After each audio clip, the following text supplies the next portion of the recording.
여러분 이 스토리를 한 번 정도는 들어봤을 거란 생각을 하고 못 들은 친구도 있을 텐데 내용이 이렇게 되는 거죠. 간단하게 줄거리를 다시 한번 요약해 드리면 사람들이 특히 서기관들과 바리새인들이 음행 중에 잡힌 여자를 끌고 와 가지고 이제 예수님한테 율법에 이런 여자를 돌로 치라 했는데 선생님 어떻게 말할 겁니까? 이제 시험하는 거예요. 예수님 입장에서는 사실은 이렇게 해도 좀 문제가 있고 저렇게 해도 문제가 있는 상황이었어요. 예수님이 사랑과 은혜와 용서를 말씀하셨으니까 음행을 저질렀지만 간음을 저질렀지만 돌로 치면 안 된다 그러면은 율법에 명확하게 간음 중에 잡힌 사람은 돌로 치라고 되어 있거든요. 죽이라고 되어 있어요. 그러니까 말씀을 어기는 것이 되죠. 근데 그러면 이제 돌로 쳐라 그러면은 지금까지 말씀해 오신 예수님의 사랑과 은혜와 용서 여기에도 위배가 될 뿐만 아니라 돌로 치라는 건 이제 죽이라는 뜻인데 그 로마의 지배를 이때 유대인들이 받고 있었기 때문에 로마의 재판에 의해서 사람이 사형에 처해져야지 그냥 자체적으로 사형을 처하게 되면은 로마 법에 걸리게 또 되는 거예요. 그러니까 예수님 입장에서는 이렇게 해도 좀 문제가 있고 저렇게 해도 문제가 있는. 그래서 이 서기관인들과 바리새인들이 예수를 이제 공경에 빠뜨리기 위해서 이런 지금 약간의 모략을 계략을 꾸미고 있는 상황이었던 거죠. 근데 이제 예수님이 즉시 즉답을 하지 않고 땅에 뭔가 계속 쓰고 계시는 거예요. 뭘 쓰고 있나 그랬더니 7절에 그들이 묻기를 아니하는지라. 계속 예수님이 빨리 대답을 안 하니까 빨리 공경에 빠뜨려야 되는데 계속 묻는 거죠. 어떻게 합니까? 어떻게 합니까? 계속 하니까 예수님이 너희 중에 죄 없는 자가 먼저 돌로 치라. 이렇게 말씀하시고 다시 이제 예수님은 땅에 이제 계속 뭔가 쓰고 계시는 거예요. 그러니까 9절에 여기서 이제 굉장히 반전이 일어나는 거죠. 이 말씀을 듣고 양심에 이제 가책을 느끼는 거예요, 사람들이.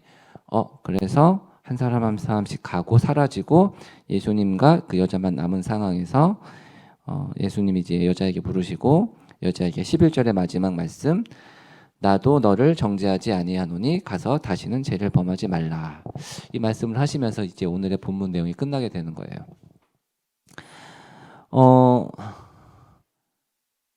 네, 아까 이제 그 종면 쌤 여기 본문을 되게 좋아한다고 하셨잖아요. 맞나요? 그 되게 갑자기 궁금해졌어요. 왜 여기 이렇게 본문을 좋아하시는지.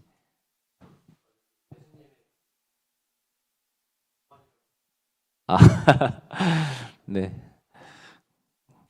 알겠습니다. 우리가 여기 이제 배경을 좀 알면 더 좋을 것 같은데요. 요한복음 8장 이제 바로 한 장 앞쪽으로 가서 요한복음 7장을 좀 볼게요. 7장에 네, 45절만 볼게요. 7장 45절에 보면은 그 앞쪽에 절이 있는데 제가 선생님 못 찾겠는데 45절에 보면은 아랫사람들이 대제사장들과 바리새인들에게로 오니 그들이 묻되 어찌하여 잡아오지 아니하였느냐. 그러니까 그 대제사장과 바리새인들이 이 아랫사람들을 먼저 보내거든요. 그래가지고 예수를 좀 잡아와라 이렇게 하는 거예요.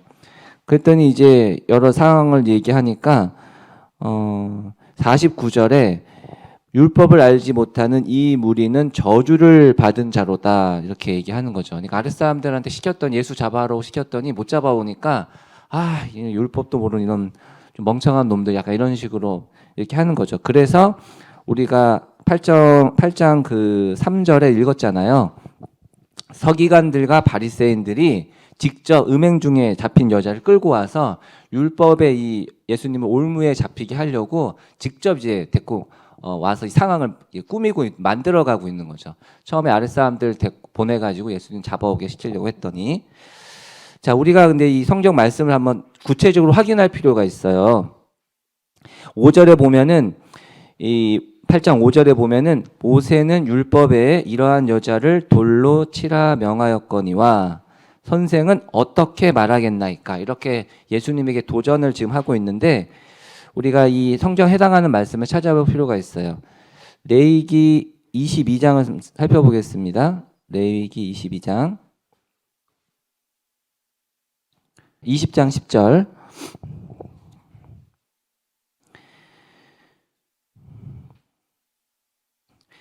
자, 거기가 이제 그 아까 말한 모세의 율법에 대한 부분이거든요. 누구든지 남의 아내와 간음하는 자, 곧 그의 이웃의 아내와 간음하는 자는 그 간부와 음부를 반드시 죽일지니라. 자, 여기 모세의 율법이 나와 있는데, 하나님 말씀이 나와 있는데, 음행을 저지른 자는 그 간부와 음부, 즉 남자와 여자, 음행은 결국 남자와 여자가 같이 저지르는 것이니까 남자와 여자를 같이 반드시 죽이라고 되어 있습니다. 근데 우리가 그 아까 요한복음 8장에서 읽어봤으면 알지만 여자만 있고 남자는 없죠. 분명히 남자도 같이 데리고 와서 죽여야 되는데 어찌 되는 일인지 여자는 지금 없는 상황인 거예요. 네. 네, 다시 요한복음으로 돌아와서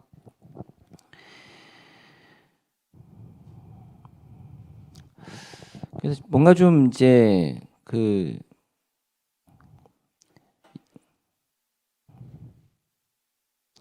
이 상황을 지금 이제 꾸며서 만들어가는 것이라는 생각을 우리가 할 수가 있고요.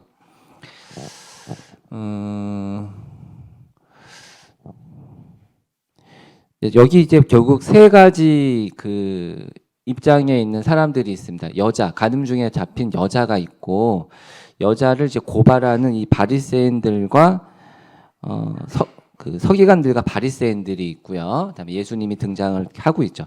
세 부류의 사람들이 있어요. 그리고 시점으로 보면은 처음 상황과 이제 마지막 상황이 좀 달라지는 그 시점이 있습니다. 세 포지션이 있어요. 여기 여자, 바리새인과 서기관, 예수님. 아까 상황은 설명드렸죠. 바리새인들이 간음 중에 잡힌 여자를 끌고 와가지고 이 예수님을 고발할 조건을 만들기 위해서 이제 상황을 꾸며가고 있죠. 계속 이제 예수님한테 이제 압박을, 프레셔를 가하는 거예요. 어떻게 하면 좋겠습니까? 그때 예수님이 땅에 쓰시다가 한 말씀을 던지죠. 너희 중에 죄 없는 자가 먼저 돌로 쳐라. 그러니까 그때 이제 반전이 일어나서 사람들이 양심의 가책을 느껴서 어른부터 시작해서 젊은이까지 한 명씩 다 사라지고 이제 예수님하고 여자만 남는. 똑같이 세 포지션이 있었는데 예수님의 말씀을 딱 하시고 나서 너희 중에 죄 없는 자가 먼저 돌로 쳐라. 이 말씀을 하고 나서 이제 그 한 무리의 사람들은 사라지고 예수님만 여자만 남는. 머릿속에 이렇게 이런 상황을 좀 우리가 그림을 그려볼 수 있을 것 같습니다. 여기서 지금 이제 좀 조는 친구도 있고 항상 조는 친구가 있고 또 말씀을 주의 깊게 듣는 친구가 있고 뭐 여러 가지 딴 생각을 하는 친구도 있고 여러 사람들이 있을 거예요. 지금 이 상황에서도 여러 생각들을 하면서 우리가 이제 말씀을 듣고 있는데 우리가 성경을 보면서 그냥 성경 말씀이지 또 말씀 시간이지 이렇게 생각하면서 지나갈 수도 있는 것이고 이 말씀을 보면서 나에게 딱 대입해가지고 말씀을 들을 수도 있을 것 같은데 일단 우리가 여자의 관점에서 한번 생각을 해봤으면 좋겠어요. 가늠한 여자. 이 가늠한 여자를 나하고 연결지어서 한번 생각을 하면 좋을 것 같아요. 그냥 나랑 관계없는 저 가늠한 여자 이렇게 하면은 우리가 사실 그냥 이 이야기에서 많은 걸 생각할 수 없을 거라고 생각합니다. 내가 만약에 가늠한 여자의 입장이라면은 어떤 상황이 되었을까? 우리가 한번 그 2000년 전일까요? 2000년 전으로 한번 되돌아가서 간음 중에 잡힌 그 여자의 입장에서 한번 우리가 이 상황을 생각을 해보면 좋겠어요. 물론 우리 자체가 이제 간음하다 잡히지 않았겠지만 이걸 조금만 생각을 해보자고요. 잡혔어요. 죄를 짓다 잡힌 거잖아요. 근데 우리도 한번 생각을 해보면은 우리가 사실 살면서 이 간음이라는 죄는 되게 은밀한 죄죠. 약간 이제 성적인 그런 죄고 보이지 않는 곳에서 이렇게 하는 거잖아요. 여러 가지 이유가 있었겠지만 어쨌든 우리가 이제 그런 은밀한 죄를 이제 지었단 말이죠. 지었는데 잡혔어요. 잡혀가지고 이제 막 백일화에 드러난 상황이 된 거죠. 그리고 지금 상황이 어떤 상황이에요? 만약에 예수님이 돌로 쳐라 딱 그러면은 사람들이 정말 돌로 치는 거예요. 그러면 이게 사형 제도거든요. 죽이는 거예요, 사실 죽이는 거. 그러니까 여자는 지금 상황이 죽음 직전에 있어요. 죄를 짓다가 잡혔을 뿐만 아니라 사람들에게 곧 돌로 쳐맞음을 당해가지고 죽기 일보 직전에 와 있는 상황이죠. 우리가 한번 여자의 입장에서 생각을 해보자고요. 나는 그러면은 저 여자처럼은 안 살았고 나는 괜찮다? 글쎄요.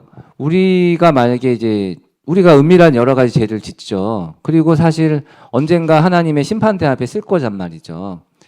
그리고 그 자리에서 하나님이 이제 지옥에 가는 심판을 내리면 우리 정말 사망에 이를 수밖에 없는. 그러니까 이 여자는 그냥 이 여자 옛날에 2000년 전에 그 가늠한 여자가 아니라 사실 우리가 얼마든지 그 여자의 포지션에 생각을 해볼 수가 있어요.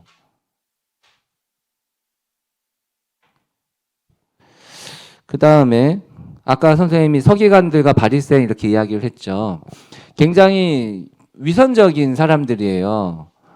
서기관들과 바리새인들은 율법을 이렇게 지키고 율법을 뭔가 가지고 이제 하는 거잖아요. 율법을 지켜야 된다고 사람들이 가르치는 사람이고. 근데 아까 우리가 확인했지만 간음한 현장에서 붙잡혔다고 그랬어요. 간음하다가 현장에서 잡혔습니다. 그럼 분명히 남자와 여자가 같이 있었을 거예요. 그리고 율법에는 정확하게 남자 여자를 같이 죽이라고 나와 있어요. 근데 이상하게 남자는 즉시 처결되는지 모르겠지만 남자는 없어요. 여자만 있어요. 이 법의 적용이 뭔가 잘못돼 있죠.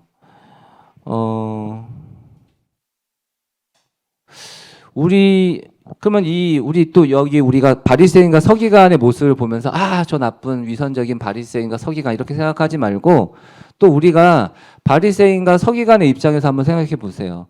나는 바리새인과 서기관과 같은 그런 모습은 없을까요? 나는 그런 어떤 위선적인 모습은 없을까요? 뭔가 하나님의 교회에 나오고 말씀을 보고 하면서도 사실은 또 다른 모습에서 하나님의 그 말씀을 어기고 이 말씀을 가지고 다른 사람을 정죄하고 또 사실은 말씀을 가지고 우리 스스로를 정죄하기도 하죠. 네. 자기 자신을 정죄하고 거기에서 헤어나질 못하는 그런 모습이 있을 수 있어요. 그러니까 여자의 모습에서도 바리새인의 모습에서도 우리는 우리 자신의 모습을 볼 수 있다고 생각을 합니다. 이렇게 계속 사건이 흘러가고 있고요. 굉장히 이제 예수님은 사실 아까도 말씀드렸지만 이러지도 못하고 보통 사람이었으면 저러지도 못하는 그런 상황에 있는 거예요. 돌로 쳐라. 율법을 엄격하게 적용해서 돌로 쳐라. 이렇게 해도 아까 말했지만 로마의 법에도 위배되고 예수님의 사랑과 용서, 은혜 여기에도 뭔가 위배되는 율법을 엄격하게 적용하기에도 어려움이 있고 그렇다고 그냥 율법에 명확히 돌로 치라고 나와 있는데 용서해야지 이렇게만 말씀하시기에도 어려운 약간 서로 모순된 이 상황에 예수님은 지금 어려움에 처해 있는 상황이거든요. 이때 예수님이 이 말씀을 하시는 거예요. 7절에 너희 중에 죄 없는 자가 먼저 돌로 치라. 자, 돌로 치라. 예수님은 결국은 율법대로 말씀하셔야만 했어요. 돌로 쳐라. 이게 맞는 거거든요. 율법이 맞는 것이거든요. 예수님이 율법을 하나의 말씀을 위배하실 수가 없어요. 그 공의의 심판을 없는 걸로 할 수가 없는 거죠. 돌로 쳐라. 근데 이 말씀을 하나 더 앞에 하세요. 너희 중에 죄 없는 자가 먼저. 결국은 이 공의를 이루는 것도 온전한 죄 없는 사람이 이 공의를 이게 심판을 집행을 하는 것이죠. 죄 없는 자가 먼저 해야 되는 거예요. 선생님은 이 상황을 보면서 바리새인과 서기관들이 어떻게 반응했을까? 사실은 굉장히 이 상황이 이렇게 진행이 됐는데 좀 궁금한 부분이 있었어요. 말씀을 보면서 예수님은 이 모든 상황을 알고 계셨겠죠. 근데 사람에게는 자유의지가 있잖아요. 그러니까 어떻게 보면은 죄를 지을 수도 있고 하나님의 그 말씀대로 순종할 수도 있고 이 바리새인과 서기관들에게도 자유의지가 있었으니까 예수님이 너희 중에 죄 없는 자가 먼저 돌로 치라 이렇게 말씀하셨는데 이런 말씀에도 불구하고 계속 죄를 어떻게 보면 지금 예수님 앞에 이렇게 시험하고 있는 이 바리새인가서 이미 죄를 짓고 있는 상황이잖아요. 하나님은 시험하지 말라고 했는데 시험하고 있으니까. 근데 계속 죄를 더 짓는 거죠. 그래서 죄 없는 자가 먼저 돌로 치라라고 말씀하셨는데 그럼에도 불구하고 죄가 있잖아요. 바리새인가서 이 말씀을 무시하고 돌로 치는 상황이 발생했으면 참 어떻게 됐을까. 되게 걱정스러운 선생님이 약간 스스로 그냥 걱정을 해봤거든요. 예수님이 이렇게 말씀하셨음에도 불구하고 바리새인과 세리관이 계속 죄를 더 짓는 거죠. 돌로 치는 상황이 벌어졌으면 어떻게 됐었을까. 이 잘못된 자유주의를 계속 사용하고 있는 거죠. 바리새인과 서기관들이. 근데 너무나 다행스럽게도 그런 상황까지는 가지 않았던 것 같아요. 바리새인과 서기관 이 말씀을 들으니까 양심의 가책을 느꼈어요. 이 바리새인과 서기관들도. 너무 다행스러운 거죠. 양심의 가책을 느꼈어요. 어떻게 보면 여기에 뭐 온전한 회개까지는 아니겠지만 회개가 요소가 있다고 생각해요. 양심의 가책을 받고 나도 어떻게 보면은 죄가 있는데 양심의 가책 너무나 다행스럽게 그걸 느끼고 돌아가기 시작했어요. 그러니까 사실 이 바리새인과 서기관 중에 아무도 죄 없는 자가 없었거든요. 아무도 먼저 돌을 칠 수 있는 상황이 안 된 거죠. 돌아갔어요. 그리고 10절에 예수님이 이 말씀을 하시는데 11절에 나도 너를 정죄하지 아니하노니. 선생님은 이 말씀을 보면서 나도라는 단어가 너무 확 들어왔는데 예수님이 너희 중에 죄 없는 자가 먼저 돌로 치라고 하셨는데 사실 거기에 모여있던 여자와 바리새인과 서기관, 예수님 이 모든 사람 중에서 죄 없는 사람은 딱 한 분 계셨어요. 예수님밖에 안 계셨거든요. 그러니까 너희 중에 죄 없는 자가 먼저 돌로 치라 하고 하실 때 이 말씀을 돌로 치는 것을 율법을 실제로 집행할 수 있는 분은 그 자리에 예수님이 딱 한 분 계셨던 거예요. 다른 사람들은 다 돌아갔고 예수님이 나도 너를 정죄하지 않는다라고 말씀하시는 거는 예수님은 실제로 돌로 치실 수 있는 분이시고 어떻게 보면 돌로 치셔야만 하셔야 되는 그런 분이신데 예수님이 나도 너를 정죄하지 않겠다라고 말씀하시는 거죠. 그러니까 딱 이 말씀은 본인이 이렇게 말씀하셨고 집행하셔야 되는데 안 하신 거죠. 왜냐하면 나중에 우리가 십자가의 그 모든 사건을 우리가 알고 있으니까 예수님이 원래 돌로 쳐야 되는데 그 모든 정죄와 그 죄를 결국 예수님께서 십자가에서 다 짊어지고 가셨기 때문에 본인이 그렇게 하실 것이기 때문에 본인이 그런 희생을 치를 것이기 때문에 이렇게 말씀하실 수 있는 거예요. 나도 너를 정죄하지 않겠다. 왜냐하면 내가 다 이걸 갖고 갈 거니까.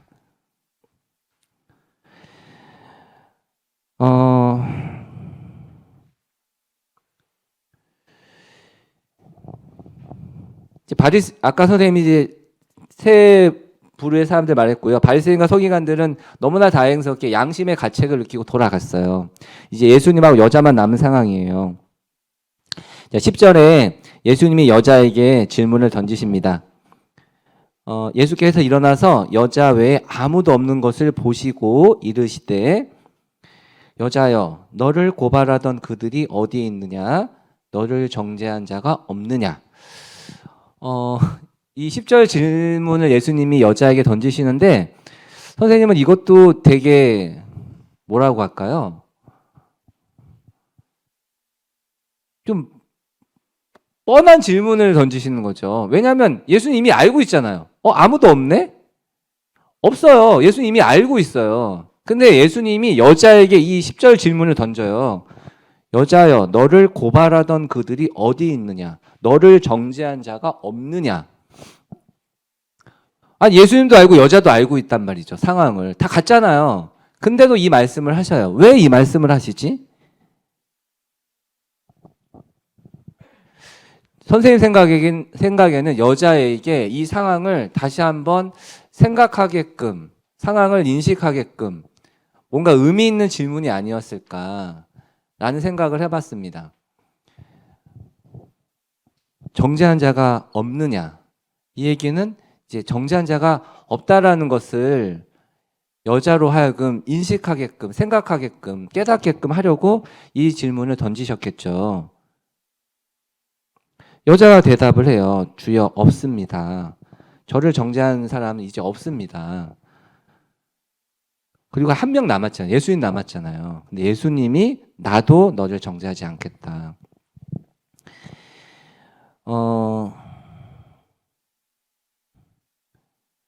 이 말씀을 볼 때에 이 여자는 사실 이제 이거는 이제 사실 우리가 유추해서 생각할 수밖에 없어요. 아, 여자는 깊이 죄를 깨닫고 내가 이 죄 가운데 이제 돌로 쳐맞아서 이제 죽을 수밖에 없구나. 이런 두려움에 떨고 있을 때에 예수님께서 나도 이제 너를 정죄하지 않겠다. 이제 정죄한 사람은 이제 없다. 나도 너를 정죄하지 않겠다. 이 말씀을 들려주시는 거죠. 여자 입장에서는 이게 얼마나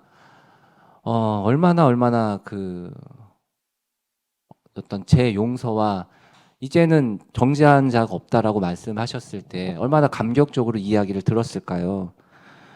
그런 생각을 해봅니다.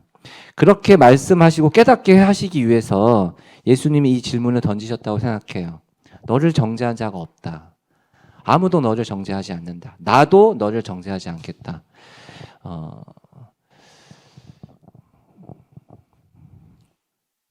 다시 말씀드리지만 여자 입장에서 우리는 여자에게 뭐라고 할까요? 감정이입을 한다고 할까요? 그 입장에서 한번 생각을 해보셔야 돼요. 아, 제 가운데 이제 죽을 수밖에 없는 상황이었는데 사람들 다 사라졌죠. 정죄하는 일이 다 사라졌어요. 그리고 예수님마저 나도 너를 정죄하지 않겠다. 그리고 이제 가서 다시는 죄를 범하지 말라 이 말씀을 하시면서 오늘 말씀이 이제 끝나게 되는 겁니다. 우리 이게 교재 7가를 보시면 아시겠지만 7가에는 이제 여자가 이렇게 죄를 깨닫고 구원받은 것으로 해석이 되고 있어요. 물론 이제 확정적으로 말하진 않아요. 그렇게 볼 수도 있다. 선생님도 그렇게 생각합니다. 우리가 이 성경의 사건들을 보면서 얘는 구원받는 사람, 얘는 구원받지 않은 사람 어느 정도 분별을 해보고 추측을 해볼 수는 있지만 그걸 가지고 확정적으로 생각하기는 좀 어려움이 있는데 중요한 건 우리는 이 사건에서 예수님이 어떤 분이신지 그리고 그 사람들의 마음들, 생각들을 우리가 그 입장에서 생각하는 것이 중요한 것 같습니다. 가장 중요한 거는 예수님 입장에서 생각을 하는 거라고 생각해요. 예수님이 여자에게 말씀하신 거죠. 또는 우리에게 말씀하시는 걸로 볼 수 있어요. 너를 고발하는 자가 어디 있느냐? 너를 정죄한 자가 없느냐? 예수님 입장에서 이 질문을 하시는 거는 의도를 갖고 질문을 하시는 거거든요. 우리에게 말씀하시는 걸 수 있어요. 너를 정죄한 자가 지금 있니? 나도 너를 정죄하지 않겠다. 왜냐면 내가 다 이 모든 죗값을 짊어지고 내가 다 짊어지고 갈 거기 때문에 원래 정죄하는 게 맞죠. 죄를 지었으니까 정죄가 맞아요. 하지만 정죄하지 않겠다는 거죠, 예수님이. 왜냐하면 본인께서 그것을 다 짊어지고 갈 거기 때문에. 그래서 다시는 죄를 범하지 말라라고 예수님이 말씀하시는 겁니다. 네, 오늘 이제 분반 시간 가지시고 이제 말씀 가지고 더 교제 나누시기를 바라겠습니다. 네, 기도하고 마칠게요.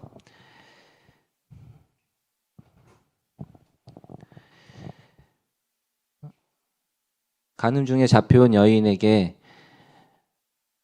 정죄한 자가 없음을 알려주시고 아무도 없고 나도 너를 정죄하지 않겠다고 말씀하시는 그 예수님을 이 시간 생각합니다. 우리의 죄를 용서하시고 모든 죄를 짊어지고 가신 예수님,